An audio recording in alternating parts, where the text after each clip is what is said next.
मंजिल उन्हीं को मिलती है जिनके सपनों में जान होती है। पंख से कुछ नहीं होता, हौसलों से उड़ान होती है। इसी कहावत को सच कर दिखाया है मुंबई में रहने वाली प्रभावती ने। दरअसल 65 वर्षीय प्रभावती ने 10वीं की परीक्षा में 52% हासिल कर इस कहावत को सच साबित किया है। महाराष्ट्र स्टेट बोर्ड की ओर से कल 10वीं के एग्जाम का रिजल्ट जारी कर दिया गया, जिसमें से मुंबई के सांताक्रूज इलाके में रहने वाली 65 वर्षीय प्रभावती और उनके 15 वर्षीय पोते सोहन नितिन जाधव ने एक साथ 10वीं की परीक्षा दी। प्रभावती को 10वीं कक्षा में 52% अंक हासिल हुए, जबकि उनके पोते को 62% अंक हासिल हुए। अपने पोते को पढ़ता हुआ देखकर प्रभावती में एक ऊर्जा निर्माण हुई और प्रभावती ने भी 10वीं की परीक्षा देने का दृढ़ संकल्प किया। मुझे तो खुशी तो हुई, ऐसा कुछ नहीं, मगर थोड़ा ये भी जो आदमी है तो इतना थोड़ा लगता है और अच्छा लगा मुझे।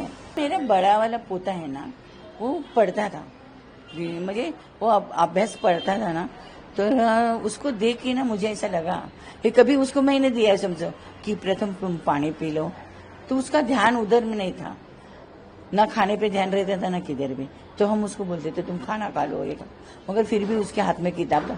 वो इतने अच्छे बारकाई से किताब पढ़ता था ना, तो जो फोटो रहता है किताब का, जो कुछ भी चित्र होता है उसके नीचे भी वो पढ़ता था ऐसा।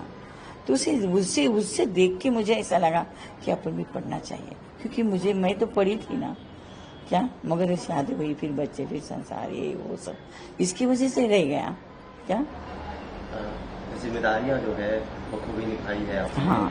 जिंदगी में हमने देखा, अब एक नई उपलब्धि भी हासिल की है। कितना कठिन रहा है कि घर की जिम्मेदारियां, बहुत कठिन। पढ़ाई, बच्चों को पढ़ाना, उसके बाद खुद भी पढ़ना, कैसा रहा?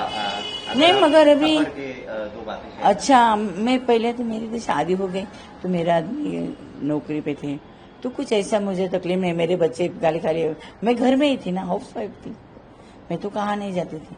बच्चे को संभालना, बच्चे को पढ़ाई करना, उनको स्कूल लेके जाना, लेके आना, यही मेरा काम था, और घर का सब देखने का, अब कपड़ा लत्ता बर्तन पूरा मैं अपना घर का ही करती थी।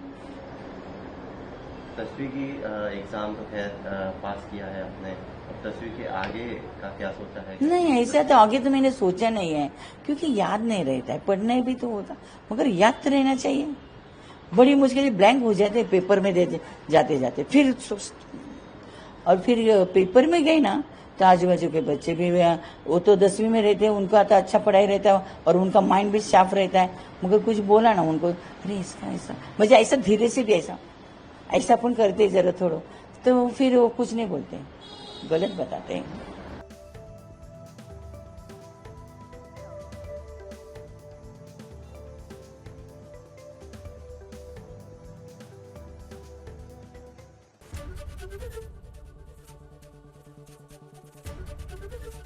एबीपी गंगा, खबर आपकी, जुबान आपकी।